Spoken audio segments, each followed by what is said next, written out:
Ka abuzime?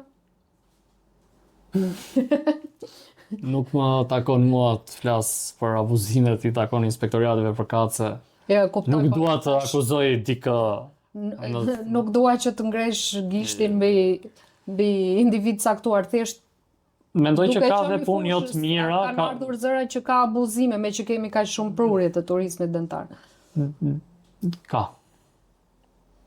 Kaq, por nuk mendoj që duhet bëjmë më të mirën te kjo pjesë që sepse siç e thash dhe më parë, këta persona që vinë janë punë për neve dhe ne duhet dim ta mbajmë.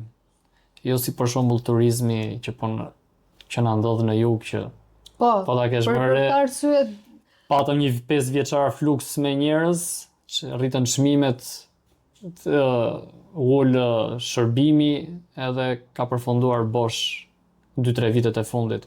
Nuk dua që ndodhi edhe kjo me turizmin dentar. pikërisht prandaj të pyeta që a ka abuzime, se ndoshta gjithë kjo reklame dhe gjithë kjo prurje do të na kthehet mbrapsht një moment. Shpresoj që mos të ndodhi. Sepse ka njerëz dentistë dhe laborantë që punojnë me shpirt për të bërë më të mirën, por absolutisht si në çdo profesion ka dhe matrapaz. Po.